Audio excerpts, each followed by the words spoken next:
Guys, it's offsite time with O3 Cyber. Bringing the skis to the mountain with all the boys. Insane weather. Looking super forward to this. Join me on the journey and offsite. Just arrived at Majorsund. Let's see if we can find Bendik. Spotted I think. Are you ready to go? Live on the vlog? Live on the vlog. Darren, are you sponsored by Wiz or what's up? Sponsored by Wiz. Yes. Yeah. Is the WizCat? WizCat? WizCat. Finally arrived at the cabin. Time to show you around, and you can also rent this cabin, so check out the link below if you want to rent it.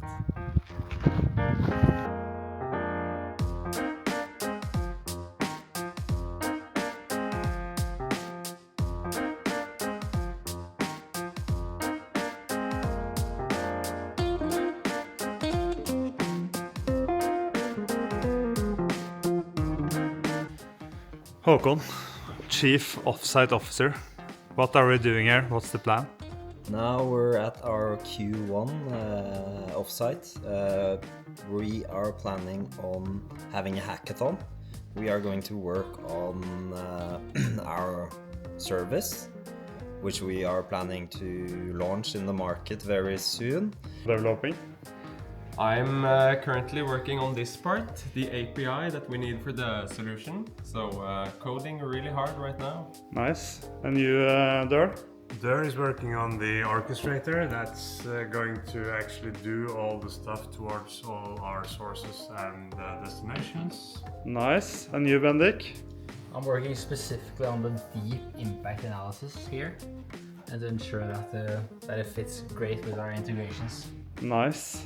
And you, Håkon? I'm working on the cloud success, so our biggest downside is that we're not a lot of people, so we're trying to scale our knowledge using the latest and greatest AI technology of our good partner Google. Nice.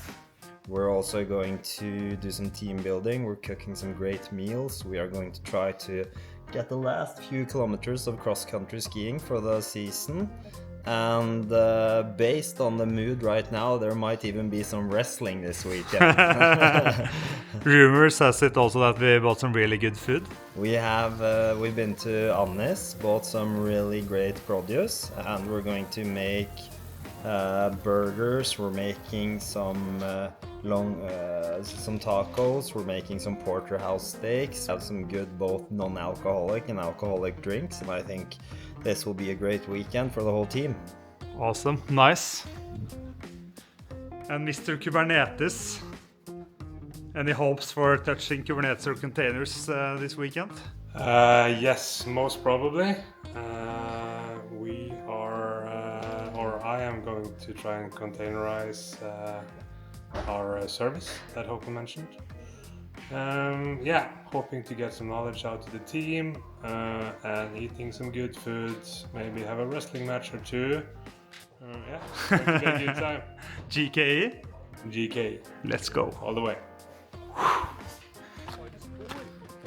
Guys, ready for some cross country? Okay, like the voice.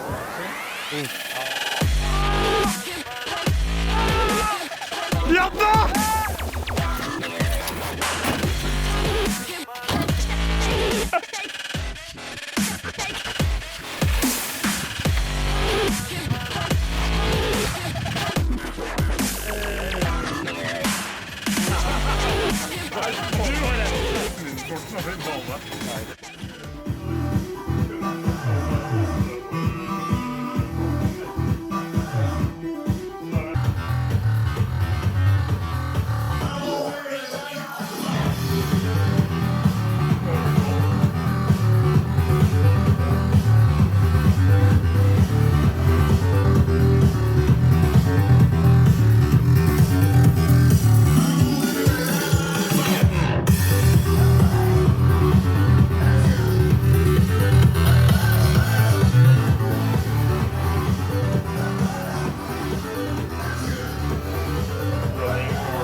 la jeg ikke noe kode.